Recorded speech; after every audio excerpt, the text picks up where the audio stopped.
बहुत समय पहले भारत के एक सुंदर और शांत गांव सूरजपुर में एक साधारण कुम्हार परिवार रहता था। यह गांव मिट्टी की खुशबू से भरा हुआ था। चारों ओर खेत खलिहान, कच्चे रास्ते, तालाब और मिट्टी से बने छोटे छोटे घर। गांव के लोग सादगी और मेहनत से अपना जीवन बिताते थे। उसी गांव में एक बच्ची का जन्म हुआ, चमेली। उसके माता पिता साधारण कुम्हार थे, पर उनके हाथों में ऐसा जादू था कि वे मिट्टी को भी जीवन दे देते थे। उनके बनाए घड़े, दीपक और मूर्तियां इतनी सुंदर होती कि दूर दूर के गांवों से लोग उन्हें खरीदने आते। चमेली बचपन से ही मिट्टी के खेल में रम जाती। जब उसकी उम्र के बच्चे गुड़ियों से खेलते, वह मिट्टी में हाथ डुबोकर छोटी छोटी मूर्तियां बनाती। शुरू में तो यह खेल लगता था, लेकिन धीरे धीरे उसका हाथ ऐसा सधा कि उसकी बनाई मूर्तियां गांव के बड़े बड़े कलाकारों से भी सुंदर निकलती। गांव वाले कहते, यह लड़की तो मिट्टी से बात करती है, इसके हाथों में देवी का आशीर्वाद है। चमेली के माता पिता भी उस पर गर्व करते। वे अक्सर कहते, हमने मिट्टी को आकार देना सिखाया, पर इसने मिट्टी को आत्मा दे दी। दिन बीतते गए और चमेली की कला पूरे इलाके में प्रसिद्ध हो गई। हर त्योहार पर गांव वाले उससे मूर्तियां बनवाते।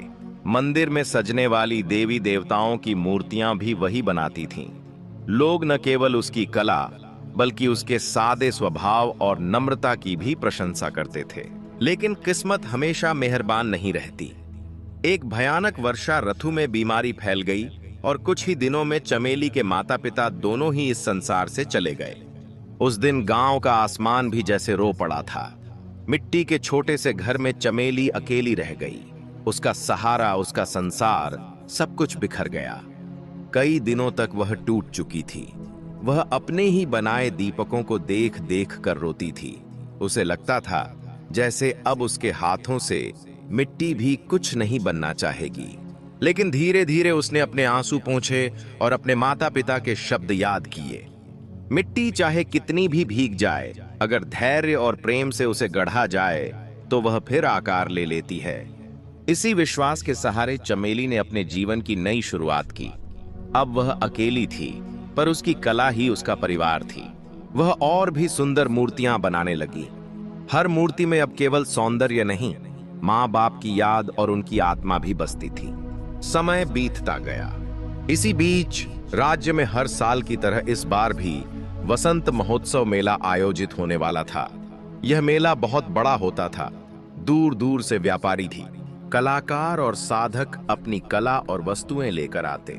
कहा जाता था कि यदि किसी की कला इस मेले में पसंद आ जाए तो वह सीधे राजमहल तक पहुंच सकती है। चमेली के मन में भी एक उम्मीद जागी। उसने तय किया कि वह अपनी सबसे सुंदर मूर्तियां और मिट्टी के दिए लेकर मेले में जाएगी। उसने रात दिन मेहनत करके इतने सुंदर शिल्प तैयार किए कि देखने वाला दंग रह जाए। मेले का दिन आ गया। चारों ओर रंग बिरंगी दुकानों की कतारें थीं। ढोल नगाड़ों की आवाजें गूंज रही थीं। बच्चे झूले झूल रहे थे और हर तरफ खुशी का माहौल था। चमेली ने भी एक सादा सी दुकान लगाई। उसकी दुकान पर मिट्टी की मूर्तियां, दिए, घड़े और देवी देवताओं की सुंदर प्रतिमाएं सजी थीं। उधर उसी राज्य के राजा का बेटा युवराज आदित्य सिंह भी अपने दोस्तों के साथ उसी मेले में आया था, पर वह किसी राजसी जुलूस में नहीं, न ही शाही वस्त्रों में। उसने साधारण कपड़े पहने थे और आम आदमी की तरह भीड़ में घुल मिल गया था। आदित्य को हमेशा से ही राजमहल की चमक दमक और ऐश्वर्य से ज्यादा जनता के बीच रहना, उनके जीवन को समझना और आम लोगों की तरह जीना अच्छा लगता था।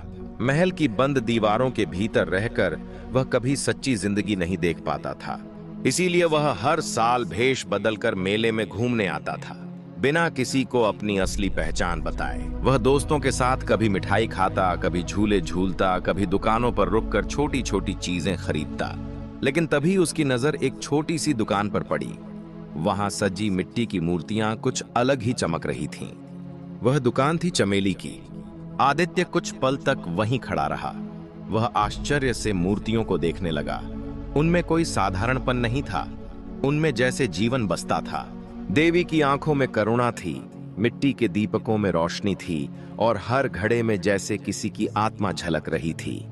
आदित्य ने पूछा, ये तुमने बनाई है? चमेली मुस्कुराई। हाँ, सब मैंने ही बनाई हैं। मिट्टी में जान डालना ही मेरा काम है। मैंने ही बनाई है। तुम्हारे हाथों में तो जादू है, आदित्य ने मुस्कुराते हुए कहा। यह मूर्ति मुझे खरीदनी है, चमेली हंसते हुए बोली। राजकुमार जी, मेरे बनाए घड़े और मूर्तियां तो गांव वालों के लिए हैं। आदित्य चौंक गया। तुम्हें कैसे पता कि मैं राजकुमार हूं? चमेली ने शरारती आंखों से उसे देखा और कहा, जिस तरह से आप चलते हैं और जिस आत्मविश्वास से आप बात करते हैं, वैसा गांव में कोई नहीं करता। आदित्य हंस पड़ा। उसने वह मूर्ति खरीदी और चमेली से दोबारा आने का वादा किया। चमेली ने सोचा यह मजाक है, पर आदित्य का दिल उस सादगी और कला में खो गया था। अगले कुछ दिनों में आदित्य बार बार गांव आने लगा। वह चमेली की दुकान पर रुकता, उससे बात करता और उसकी कला की तारीफ करता। चमेली को पहले यह सब थोड़ा अजीब लगा, पर धीरे धीरे उसे आदित्य की सादगी और उसकी बातों में छुपा हुआ प्यार दिखने लगा। एक दिन जब चमेली नदी किनारे मिट्टी ले रही थी तो आदित्य वहां पहुंच गया। उसने पूछा, तुम यहां अकेली हो? मिट्टी मेरी दोस्त है, चमेली ने जवाब दिया। चमेली ने हंसते हुए कहा, यह मुझे कभी अकेला नहीं छोड़ती और यही मेरी सबसे अच्छी दोस्त है। आदित्य ने मजाक में कुछ कहा, पर उसकी आंखों में एक गहरा सवाल था। चमेली ने उसकी ओर देखा और उसका दिल जोर से धड़कने लगा। वह समझ गई कि यह सिर्फ मजाक नहीं था। वो एक साधारण कुम्हारिन थी और वह राजकुमार। उनके बीच का फासला आसमान और जमीन जितना था। उसने कहा, चमेली, मुझे तुमसे कुछ कहना है। चमेली ने घबराते हुए पूछा, क्या बात है राजकुमार? मैं तुमसे प्यार करता हूं, आदित्य ने बिना किसी झिझक के कहा। मैं जानता हूं कि हमारे बीच एक बड़ी दीवार है, लेकिन मैं उस दीवार को तोड़ना चाहता हूं। चमेली की आंखें भर आईं। यह मुमकिन नहीं है आदित्य, तुम एक राजकुमार हो और मैं तो बस एक कुम्हारिन हूं। तुम्हारा राज्य, तुम्हारे लोग, तुम्हारी मां, कोई भी मुझे स्वीकार नहीं करेगा। मैं सबको मना लूंगा, आदित्य ने दृढ़ता से कहा। मेरे लिए तुम सिर्फ एक कुम्हारिन नहीं, मेरे दिल की रानी हो। चमेली का दिल चाहता था कि वह आदित्य के गले लग जाए, पर डर ने उसे रोक लिया। उसने कहा, मुझे कुछ समय चाहिए। आदित्य, यह इतना आसान फैसला नहीं है। आदित्य ने चमेली को समय दिया, लेकिन उनकी हर मुलाकात के साथ उनका प्यार और भी गहरा होता गया। यह बात धीरे धीरे पूरे गांव में फैल गई। गांव वालों को एक कुम्हारिन और राजकुमार की बढ़ती नजदीकियां पसंद नहीं आईं। उधर महल में रानी मां को भी इसकी भनक लग चुकी थी। उन्होंने आदित्य को अपने पास बुलाया और सख्त लहजे में कहा, तुम एक राजकुमार हो, तुम्हारा विवाह किसी राजकुमारी से ही होगा। इस कुम्हारिन के सपने को भूल जाओ। मां, मैं चमेली से प्यार करता हूं, आदित्य ने कहा। वह मेरे दिल की रानी है। रानी क्रोधित हो गई। अगर तुम नहीं माने तो मैं उसे गांव से निकलवा दूंगी। आदित्य का दिल टूट गया, लेकिन उसने हिम्मत नहीं हारी। वह तुरंत चमेली से मिला और उसे सारी बात बताई। चमेली ने गहरी सांस ली और कहा, आदित्य, मैं तुमसे प्यार करती हूं, लेकिन मैं तुम्हारे और तुम्हारे परिवार के बीच नहीं आना चाहती। नहीं चमेली, आदित्य ने कहा, हम साथ मिलकर हर मुश्किल का सामना करेंगे। चमेली और आदित्य का प्यार अब एक तूफान की तरह था, जो न तो रुक सकता था और न ही छिप सकता था। लेकिन इस प्यार की राह में अब कांटे बिछने लगे थे। गांव में अफवाहें तेजी से फैल रही थीं। कुछ लोग चमेली पर ताने कसते हुए कहते, तूने क्या सोचा कुम्हारिन, कि राजकुमार तुझसे शादी कर लेगा? दूसरी ओर महल में रानी ने अपने सलाहकारों के साथ मिलकर एक योजना बनानी शुरू कर दी। वे किसी भी कीमत पर आदित्य को चमेली से दूर करना चाहती थीं। इसके लिए रानी ने अपने सबसे भरोसेमंद सलाहकार महेश्वर को बुलाया। महेश्वर एक क्रूर और चतुर व्यक्ति था, जो रानी के हर हुक्म को आंख मूंद कर मानता था। रानी ने उससे कहा, महेश्वर, इस कुम्हारिन का गांव में रहना अब बर्दाश्त नहीं होगा। उसे यहां से दूर करो, लेकिन ऐसा होना चाहिए कि आदित्य को जरा भी शक न हो। महेश्वर ने सिर झुकाया और कहा, जैसी आपकी आज्ञा रानी मां, मैं कुछ ऐसा करूंगा कि वह खुद ही गांव छोड़कर चली जाए। उधर आदित्य और चमेली छुप छुप कर मिलने लगे। वे नदी के किनारे एक पुराने बरगद के पेड़ के नीचे मिलते, जहां कोई नहीं आता था। एक शाम जब आसमान तारों से भरा था, चमेली ने आदित्य से कहा, मुझे डर लगता है आदित्य, अगर तुम्हारे परिवार ने मुझे नुकसान पहुंचाने की कोशिश की तो मैं क्या करूंगी? आदित्य ने उसका हाथ थाम कर कहा, चमेली, मैं तुम्हें कुछ नहीं होने दूंगा। अगर जरूरत पड़ी तो मैं अपना राजपाट भी छोड़ दूंगा। चमेली की आंखें नम हो गईं। तुम ऐसा कैसे कह सकते हो? तुम्हारा राजपाट तुम्हारी जिम्मेदारी है। मैं नहीं चाहती कि मेरे कारण तुम्हारा भविष्य बर्बाद हो। मेरे लिए तुम ही मेरी दुनिया हो। आदित्य ने कहा, राजपाट तो आता जाता रहता है, लेकिन तुम्हारे जैसा प्यार मुझे फिर कभी नहीं मिलेगा। महेश्वर ने अपनी योजना पर काम शुरू कर दिया। उसने गांव के कुछ लोगों को पैसे देकर यह अफवाह फैलाई कि चमेली ने जादू टोने से राजकुमार को अपने वश में कर लिया है। गांव वालों में डर और गुस्सा फैलने लगा। एक रात कुछ लोग चमेली के घर के बाहर जमा हो गए और चिल्लाने लगे, जादूगरनी, गांव छोड़ दे। चमेली डर गई, लेकिन उसने हिम्मत नहीं हारी। उसने दरवाजा खोला और कहा, मैंने कोई जादू नहीं किया, मैं सिर्फ अपने काम से मतलब रखती हूं। लेकिन भीड़ नहीं मानी। तभी आदित्य को खबर मिली। वह तुरंत घोड़े पर सवार होकर वहां पहुंचा। भीड़ को देखकर उसने गुस्से में कहा, जो कोई भी चमेली को नुकसान पहुंचाएगा उसे मुझसे बुरा अंजाम भुगतना पड़ेगा। उसकी आवाज में इतनी ताकत थी कि भीड़ डरकर बिखर गई। चमेली ने आदित्य को गले लगा लिया और रोते हुए कहा, यह सब मेरे कारण हो रहा है। शायद मुझे सचमुच यह गांव छोड़ देना चाहिए। नहीं, आदित्य ने दृढ़ता से कहा, हम इस लड़ाई को साथ मिलकर लड़ेंगे। मैं तुम्हें अकेला नहीं छोड़ूंगा। अगले दिन आदित्य ने अपनी मां से खुलकर बात करने का फैसला किया। वह महल पहुंचा और रानी के सामने खड़ा हो गया। मां, मैं चमेली से शादी करूंगा। अगर आप मुझे रोकेंगी तो मैं राजपाट छोड़कर उसके साथ चला जाऊंगा। रानी हैरान रह गईं। उन्होंने कभी नहीं सोचा था कि उनका बेटा इतना विद्रोही हो जाएगा, लेकिन उनका गुस्सा अभी शांत नहीं हुआ था। उन्होंने कहा, ठीक है आदित्य, अगर तुम इतने ही जिद्दी हो तो एक शर्त है। चमेली को साबित करना होगा कि वह एक राजकुमारी के लायक है। मैं उसे एक नामुमकिन काम दूंगी। अगर वह उसे पूरा कर लेती है तो मैं तुम्हारी शादी को स्वीकार करूंगी। आदित्य को यह शर्त खतरनाक लगी, लेकिन उसे चमेली पर पूरा भरोसा था। उसने जाकर चमेली को सारी बात बताई। चमेली ने गहरी सांस ली और कहा, मैं तैयार हूं आदित्य, जो भी हो, मैं तुम्हारे प्यार के लिए हर चुनौती स्वीकार करूंगी। रानी ने चमेली को बुलाया और कहा, तुम्हें एक ऐसा घड़ा बनाना होगा जो न कभी टूटे, न उसका पानी सूखे, और जो मेरे महल की शोभा बनाए। तुम्हारे पास सिर्फ 7 दिन हैं। चमेली के लिए यह काम नामुमकिन था। मिट्टी का घड़ा तो सूखते सूखते फट ही जाता था और पानी भी जल्दी ही रिस जाता था। लेकिन चमेली ने हार नहीं मानी। उसने अपने छोटे से घर में दिन रात काम करना शुरू कर दिया। आदित्य हर दिन आकर उसका हौसला बढ़ाता रहा, उसे प्रोत्साहित करता और कहता, तुम कर लोगी। पर महेश्वर की नजरें अभी भी चमेली पर टिकी थीं। उसने सोचा, यह सबसे सही मौका है चमेली को हमेशा के लिए खत्म करने का।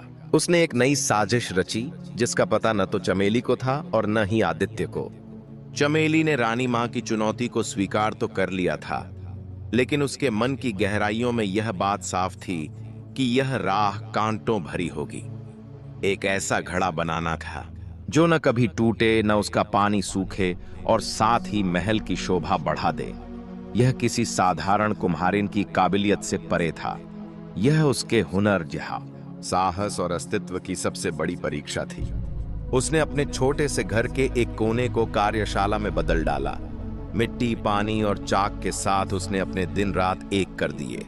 हर सुबह नई उम्मीद के साथ वह घड़ा गढ़ने बैठती और हर रात किसी न किसी कमी के साथ उसे तोड़कर फिर से शुरू कर देती।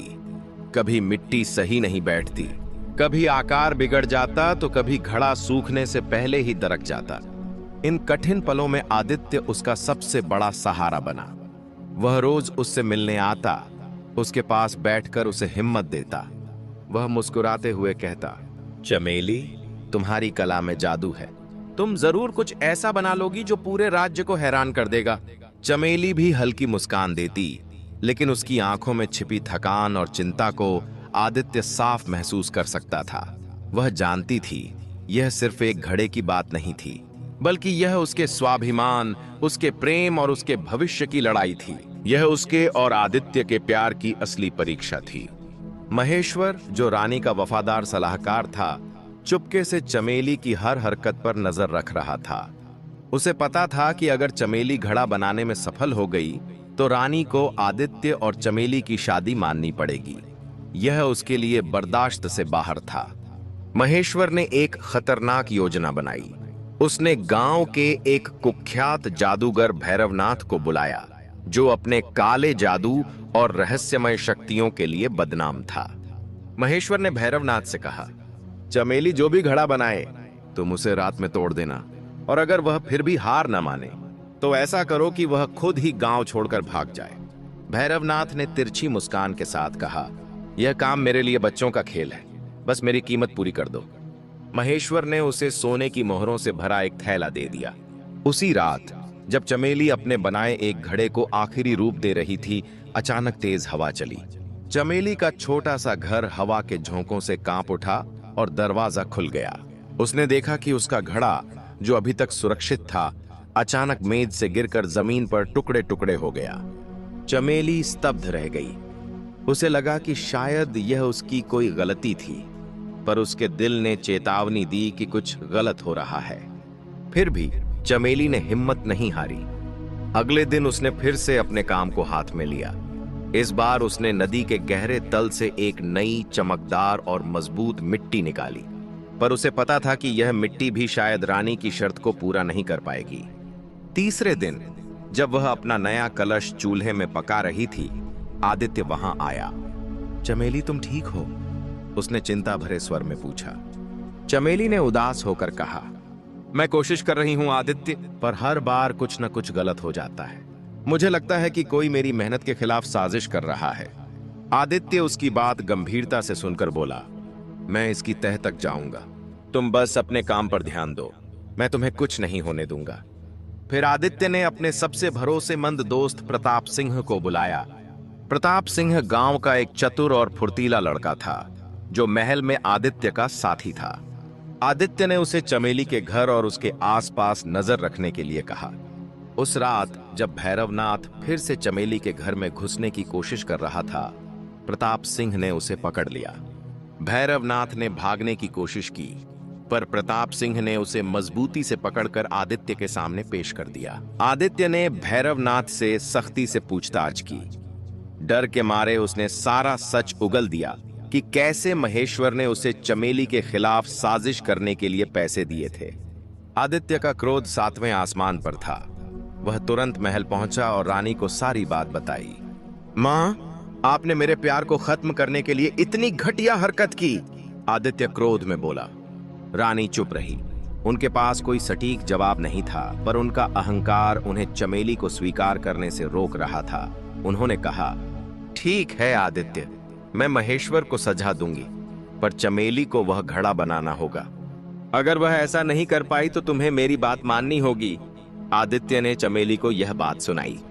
चमेली अब और भी मजबूत थी। उसने दृढ़ निश्चय से कहा, मैं हार नहीं मानूंगी, चाहे कुछ भी हो, मैं वह घड़ा बनाऊंगी। छठे दिन चमेली को एक सपना आया। सपने में एक बूढ़ी औरत ने उससे कहा, चमेली, तुम्हारी कला में सच्चाई और प्यार है। नदी के किनारे एक चमकता हुआ पत्थर है, उसे अपनी मिट्टी में मिलाओ और तुम्हारा घड़ा अमर हो जाएगा। सुबह होते ही चमेली नदी के किनारे पहुंची। पानी के तट पर बिखरे हुए पत्थरों में से एक सचमुच रात के तारों सा चमक रहा था। उसने वह पत्थर उठा लिया था, उसे बारीकी से पीसा और अपनी मिट्टी में मिलाकर नया कलश बनाने लग गई। इस बार चमेली ने अपने प्यार, अपनी मेहनत और अपनी उम्मीद को उस घड़े में भर दिया। 7वें दिन जब घड़ा तैयार हुआ, वह इतना सुंदर और अद्भुत था कि देखने वाले दंग रह गए। उसका रंग बदलता रहता था और उसमें भरा पानी कभी सूखता नहीं था। चमेली ने वह घड़ा रानी के सामने पेश किया। रानी हैरान रह गईं। उन्होंने घड़ा उठाया, उसे गौर से देखा और फिर जमीन पर पटका, पर वह नहीं टूटा। उन्होंने उसमें पानी डाला और कई घंटों तक रखा, पर पानी कभी सूखा नहीं। रानी के पास अब कोई बहाना नहीं था। लेकिन महेश्वर, जो अभी भी अपनी चालाकी से बचा हुआ था, ने अपनी आखिरी चाल चली। उसने गांव में अफवाह फैला दी कि चमेली ने जादू से घड़ा बनाया है और यह जादू पूरे राज्य को बर्बाद कर देगा। गांव वाले फिर से चमेली के खिलाफ हो गए। इस बार भीड़ इतनी उग्र थी कि आदित्य और चमेली को सुरक्षा के लिए गांव छोड़कर भागना पड़ा। वे जंगल की तरफ भागे और एक पुरानी गुफा में छुप गए। यह वही गुफा थी जहां चमेली और आदित्य छिपे थे। गुफा नम और अंधेरी थी। बाहर रात का सन्नाटा पसरा हुआ था। बस जंगली जानवरों की हल्की आवाजें और पत्तियों की सरसराहट सुनाई दे रही थी। चमेली का दिल तेजी से धड़क रहा था, पर आदित्य के पास होने से उसे हिम्मत मिल रही थी। आदित्य ने चमेली का हाथ थामा और कहा, चमेली, कुछ भी हो, मैं तुम्हें कभी अकेला नहीं छोड़ूंगा। हम इस मुश्किल से बाहर निकलेंगे। चमेली उसकी ओर देखती रही। उसकी आंखों में आंसू थे, पर एक हल्की मुस्कान भी थी। उसने कहा, आदित्य, तुम एक राजकुमार हो। तुम्हें मेरे लिए इतना बड़ा खतरा क्यों मोल लेना है? तुम वापस महल जा सकते हो, अपनी जिंदगी जी सकते हो। मैं ही तुम्हारी जिंदगी नहीं हूं। आदित्य ने गंभीरता से उत्तर दिया, महल राजपाट सब बेकार है अगर तुम मेरे साथ नहीं हो। तभी महेश्वर और उसके सैनिक गुफा में घुस आए।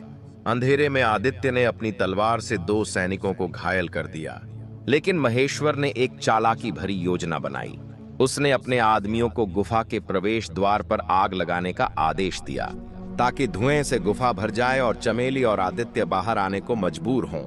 धुआं गुफा में फैलने लगा। चमेली खांसने लगी और आदित्य की आंखें जलने लगीं, पर चमेली ने हिम्मत नहीं हारी। उसने गुफा के एक कोने में एक छोटा सा छेद देखा, जहां से हवा आ रही थी। उसने आदित्य को इशारा किया और दोनों उस ओर बढ़े। छेद को खोदकर बड़ा करने में उन्हें थोड़ा समय लगा, लेकिन आखिरकार वे एक संकरे रास्ते से बाहर निकल आए। बाहर आते ही चमेली ने देखा कि जंगल में बारिश शुरू हो गई थी। बारिश ने गुफा के बाहर लगी आग बुझा दी और महेश्वर के सैनिक इधर उधर भागने लगे, पर महेश्वर ने हार नहीं मानी। उसने आदित्य को देख लिया और अपनी तलवार लेकर उसकी ओर दौड़ पड़ा। तभी जंगल से एक रहस्यमयी शख्स निकला। वह एक बूढ़ा साधु था, जिसके चेहरे पर तेज था और हाथ में एक लंबा डंडा था। उसने महेश्वर को रोकते हुए कहा, रुक जाओ, तुम्हारी साजिशें अब और नहीं चलेंगी। महेश्वर हंसा और बोला, अरे बूढ़े, तू मेरे रास्ते में क्यों आ रहा है? यह राजकुमार और उसकी जादूगरनी मेरे लिए खतरा हैं। साधु ने अपनी गहरी आवाज में कहा, जादू वह नहीं है जो चमेली करती है। असली जादू उनके प्यार में है, जो तुम्हारी हर साजिश को नाकाम कर रहा है। साधु ने अपना डंडा जमीन पर मारा और अचानक एक तेज रोशनी फैल गई। महेश्वर और उसके सैनिक डर के मारे पीछे हट गए। साधु ने आदित्य और चमेली को अपने साथ चलने का इशारा किया। वे दोनों थके हुए और डरे हुए थे, पर साधु के पीछे पीछे चल पड़े। साधु उन्हें जंगल के गहरे हिस्से में एक छोटी सी झोपड़ी में ले गया। वहां आग जल रही थी और चारों ओर शांति थी। साधु ने उन्हें बैठने को कहा और बोले, मैंने तुम्हारी कहानी देखी है। तुम्हारा प्यार सच्चा है, पर तुम्हारी परीक्षा अभी खत्म नहीं हुई है। महेश्वर तुम्हारा पीछा नहीं छोड़ेगा और रानी का अहंकार भी तुम्हारे रास्ते में रुकावट बनेगा। चमेली ने पूछा, हम क्या करें बाबा? मैं तो बस एक कुम्हारिन हूं। मेरे पास ना ताकत है ना धन। साधु ने मुस्कुराते हुए कहा, तुम्हारे पास वह है जो किसी राजा या रानी के पास नहीं, सच्चाई और प्यार। पर अब तुम्हें एक बड़ा कदम उठाना होगा। मैं तुम्हें एक राज बताऊंगा। इस जंगल में एक पुराना मंदिर है, जहां एक जादुई मिट्टी का स्रोत है। उस मिट्टी से बना कोई भी घड़ा अमर होता है। अगर तुम उस मिट्टी से एक और घड़ा बना सको, तो तुम रानी और पूरे राज्य को दिखा सकती हो कि तुम खास हो। साधु ने कहा। आदित्य ने उत्साह से कहा, तो हमें वह मिट्टी ढूंढनी होगी। साधु ने चेतावनी दी, लेकिन वह मंदिर आसानी से नहीं मिलेगा। वहां पहुंचने के लिए तुम्हें कई खतरों से गुजरना होगा और महेश्वर को भी इस मिट्टी के बारे में पता चल सकता है। चमेली और आदित्य ने एक दूसरे की ओर देखा। उनके दिल में डर था, पर प्यार की ताकत उस डर से कहीं बड़ी थी। चमेली ने कहा, मैं तैयार हूं बाबा, चाहे कुछ भी हो मैं वह घड़ा बनाऊंगी। साधु ने उन्हें मंदिर का रास्ता बताया और एक छोटा ताबीज दिया जो उन्हें खतरों से बचाएगा। अगली सुबह चमेली और आदित्य उस प्राचीन मंदिर की तलाश में निकल पड़े। जंगल घना था और रास्ते में जहरीले सांप, गहरी खाइयां और जंगली जानवर थे। पर सबसे बड़ा खतरा महेश्वर था, जो उन्हें जिंदा या मुर्दा पकड़ने के इरादे से अपने सैनिकों के साथ उनकी तलाश में था। जंगल का रास्ता बहुत कठिन था। घने पेड़ों की वजह से सूरज की रोशनी भी मुश्किल से पहुंच पाती थी। चमेली और आदित्य साधु के बताए रास्ते पर चल रहे थे, लेकिन हर कदम पर खतरा मंडरा रहा था। चमेली के हाथ में साधु का दिया हुआ ताबीज था जो हल्का चमक रहा था, मानो कोई अदृश्य शक्ति उन्हें रास्ता दिखा रही हो। आदित्य की तलवार उसकी कमर पर बंधी थी और उसकी आंखें हर हलचल पर नजर रख रही थीं। चमेली, जो इस जंगल की दुनिया से अनजान थी, आदित्य के साथ कदम से कदम मिलाकर चल रही थी। पहले दिन की दोपहर में जब वे एक संकरे रास्ते से गुजर रहे थे, अचानक एक तेज गुर्राहट ने उन्हें चौंका दिया। सामने एक विशाल बाघ खड़ा था जिसकी आंखें आग की तरह चमक रही थीं। चमेली डरकर पीछे हट गई, लेकिन आदित्य ने उसे अपने पीछे खींच लिया। शांत रहो चमेली, उसने धीरे से कहा, बाघ की आंखों में मत देखना। चमेली ने ताबीज को कसकर पकड़ा और अचानक उससे एक हल्की रोशनी निकली। बाघ ने उस रोशनी को देखा और कुछ पल के लिए रुक गया, जैसे उसे समझ नहीं आ रहा हो कि क्या करना है। आदित्य ने मौका देखकर चमेली को इशारा किया और दोनों धीरे धीरे पीछे हटे। बाघ ने उनका पीछा नहीं किया और जंगल में गायब हो गया। चमेली ने राहत की सांस ली और कहा, इस ताबीज में सचमुच कोई जादू है? आदित्य मुस्कुराते हुए बोला, यह शायद तुम्हारे प्यार का जादू। उधर महेश्वर और उसके सैनिक जंगल में उनकी तलाश कर रहे थे। महेश्वर को एक शिकारी की मदद मिली जो जंगल के हर रास्ते को जानता था। शिकारी ने चमेली और आदित्य के पैरों के निशान देखकर बताया कि वे प्राचीन मंदिर की तरफ जा रहे हैं। महेश्वर को मंदिर और वहां की जादुई मिट्टी के बारे में पुरानी कहानियां याद थीं। उसका लालच जाग उठा। उसने सोचा, अगर मैं उस मिट्टी को हासिल कर लूं तो ना सिर्फ चमेली और आदित्य को खत्म कर दूंगा, बल्कि उस मिट्टी से अपनी ताकत बढ़ाकर पूरे राज्य पर राज करूंगा। महेश्वर ने अपने सैनिकों को तेजी से मंदिर की ओर बढ़ने का आदेश दिया। उसने यह भी यकीन दिलाया कि गांव में यह अफवाह फैल जाए कि चमेली और आदित्य जंगल में जादूगरों के साथ मिलकर राज्य के खिलाफ साजिश रच रहे हैं। गांव वालों का गुस्सा और बढ़ गया और कुछ लोग महेश्वर के साथ जंगल में शामिल हो गए। अगले दिन चमेली और आदित्य एक गहरी खाई के पास पहुंचे। खाई के पार एक पुराना कमजोर लकड़ी का पुल था जो हवा में हिल रहा था। चमेली ने डरते हुए कहा, यह पुल तो टूट जाएगा, हम इसे कैसे पार करेंगे? आदित्य ने उसका हाथ पकड़ा और कहा, हम साथ हैं चमेली, एक दूसरे का सहारा लेंगे। दोनों ने सावधानी से पुल पर कदम रखा। हर कदम के साथ पुल चरमराता और नीचे गहरी खाई में बहती नदी की आवाज डरावनी लग रही थी। चमेली ने ताबीज को फिर से कसकर पकड़ा और उसकी हल्की रोशनी ने उन्हें हिम्मत दी। आखिरकार वे खाई पार करने में कामयाब हो गए। खाई पार करने के बाद उन्हें एक प्राचीन पत्थर का रास्ता दिखा जिस पर पुराने नक्काशीदार चिन्ह बने थे, जिनमें एक चमकता हुआ घड़ा भी था। चमेली ने उत्साह से कहा, यही मंदिर का रास्ता है जिसके बारे में साधु ने बताया था। पर जैसे ही वे आगे बढ़े, एक और खतरा सामने आया। रास्ते में एक विशाल सांप था जिसका फन ऊंचा उठा हुआ था और आंखें लाल थीं। आदित्य ने अपनी तलवार निकाली, पर चमेली ने उसे रोक दिया। रुक जाओ आदित्य, यह सांप कोई साधारण सांप नहीं है। देखो, इसके फन पर वही चिन्ह है जो मंदिर के रास्ते पर है। चमेली ने हिम्मत जुटाकर ताबीज को सांप के सामने उठाया। ताबीज की रोशनी ने सांप को शांत किया और वह धीरे धीरे रास्ते से हट गया। चमेली और आदित्य ने राहत की सांस ली और आगे बढ़े। रात होने तक वे प्राचीन मंदिर के सामने पहुंच गए। मंदिर पुराना और रहस्यमयी था, जिसकी दीवारों पर सुंदर नक्काशी की गई थी। मंदिर के अंदर एक छोटा सा तालाब था जिसके बीच में चमकदार मिट्टी का ढेर रखा था। चमेली ने उस मिट्टी को देखा और कहा, यह वही है आदित्य, इस मिट्टी से मैं वह घड़ा बना सकती हूं जो रानी को मना लेगा। लेकिन जैसे ही चमेली ने मिट्टी को छूने की कोशिश की, मंदिर की दीवारें हिलने लगीं और एक गहरी आवाज गूंजी, केवल सच्चे दिल वाला ही इस मिट्टी को ले सकता है। अपनी सच्चाई साबित करो। चमेली और आदित्य हैरान रह गए। तभी मंदिर के फर्श पर एक चमकदार रेखा दिखाई दी जो एक गुप्त दरवाजे की तरफ इशारा कर रही थी। दरवाजे के पीछे एक गहरी सुरंग थी जिसमें अंधेरा और अनजान खतरे थे। चमेली ने आदित्य की ओर देखा और कहा, मुझे लगता है यह हमारी आखिरी परीक्षा है। आदित्य ने चमेली का हाथ मजबूती से पकड़ा और कहा, हम इसे भी पार कर लेंगे। पर तभी बाहर से महेश्वर की आवाज गूंजी, तुम कहीं नहीं जा सकते आदित्य, यह मंदिर और इसकी मिट्टी अब मेरी है। महेश्वर अपने सैनिकों के साथ मंदिर के प्रवेश द्वार पर खड़ा था। उसके चेहरे पर लालच और क्रूरता साफ झलक रही थी।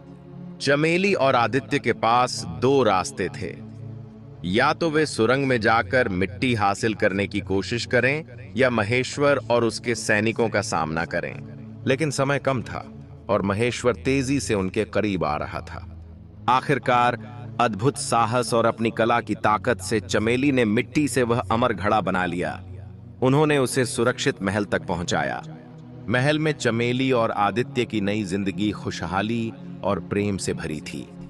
चमेली का कला केंद्र गांव और शहर के लोगों के लिए प्रेरणा का स्रोत बन गया और आदित्य के नए नियमों ने राज्य में समानता और सम्मान की भावना को बढ़ाया। लेकिन उस रहस्यमयी संदेशवाहक का पत्र उनके मन में एक नई जिज्ञासा जगा दी थी। पत्र में लिखा था कि प्राचीन मंदिर में एक और रहस्य छिपा है जो उनके राज्य को हमेशा के लिए बदल सकता है। चमेली और आदित्य ने इस रहस्य को सुलझाने का फैसला किया। इस बार वे अकेले नहीं गए। उन्होंने अपने भरोसेमंद साथी प्रताप और गांव के कुछ नौजवानों को साथ लिया। चमेली, आदित्य और उनकी छोटी सी टोली जंगल में उस प्राचीन मंदिर की ओर बढ़ी। इस बार रास्ता पहले से कम डरावना था, क्योंकि गांव वालों का साथ और चमेली के जादुई ताबीज की शक्ति उनके साथ थी। मंदिर में पहुंचते ही उन्होंने देखा कि माहौल पहले से अलग था। वह तालाब जहां से चमेली ने जादुई मिट्टी ली थी अब सूख चुका था, लेकिन उसके नीचे एक चमकता हुआ पत्थर था जिस पर प्राचीन भाषा में कुछ लिखा था। चमेली ने ताबीज की रोशनी में वह भाषा पढ़ी। सच्चे दिल से यहां आने वाला मिट्टी का आखिरी रहस्य पाएगा, एकता का उपहार। तभी मंदिर की दीवारें फिर हिली और एक गुप्त कमरा खुल गया। कमरे के अंदर एक पुरानी मूर्ति थी जो एक कुम्हार और एक राजा को एक साथ मिट्टी का घड़ा बनाते हुए दिखा रही थी। मूर्ति के पास एक छोटा सा तालाब था जिसमें चमकदार मिट्टी थी, पर इस बार वह मिट्टी हर रंग में बदल रही थी। चमेली ने उस मिट्टी को छुआ और उसे एक सपना दिखाई दिया। उसके और आदित्य के नेतृत्व में एक ऐसा राज्य जहां हर व्यक्ति अपनी कला, मेहनत और प्यार से एक दूसरे से जुड़ा था। चमेली ने उस मिट्टी से एक नया घड़ा बनाया जो देखने वाले के सामने हर बार अलग अलग रंग और आकार में चमकता था। इस घड़े की खासियत यह थी कि यह हर उस व्यक्ति के सपनों को दिखाता था जो इसे देखता था। चमेली और आदित्य ने इस घड़े को अपने राज्य के केंद्र में रखा और इसे एकता का घड़ा नाम दिया। इस घड़े ने न केवल गांव वालों को एकजुट किया, बल्कि पड़ोसी राज्यों के साथ भी शांति और सहयोग की शुरुआत की। रानी, जो अब चमेली को अपनी बेटी की तरह मानती थी, ने इस घड़े को देखकर कहा, चमेली, तुमने न सिर्फ मेरे बेटे का दिल जीता, बल्कि पूरे राज्य को एक नया रास्ता दिखाया। समय के साथ चमेली और आदित्य का प्यार और भी मजबूत होता गया। उनका राज्य समृद्धि और खुशहाली का प्रतीक बन गया। चमेली का कला केंद्र नई पीढ़ियों के लिए प्रेरणा का स्रोत बन गया और आदित्य के न्यायपूर्ण शासन ने हर व्यक्ति को सम्मान और अवसर प्रदान किया। महेश्वर, जिसने देश निकाला पा चुका था, कभी वापस नहीं लौटा और उसकी साजिशें इतिहास के पन्नों में दफन हो गईं। एक दिन जब चमेली और आदित्य अपने महल की छत पर सूर्यास्त देख रहे थे, चमेली ने कहा, आदित्य, क्या तुम्हें लगता है कि हमारा प्यार सचमुच इतना शक्तिशाली था? आदित्य ने उसका हाथ थामा और कहा, चमेली, हमारा प्यार मिट्टी की तरह था, सादा, पर उसमें अनंत संभावनाएं थीं। तुमने उस मिट्टी को एक अमर कहानी में ढाला और मैंने उसे हकीकत बनाया।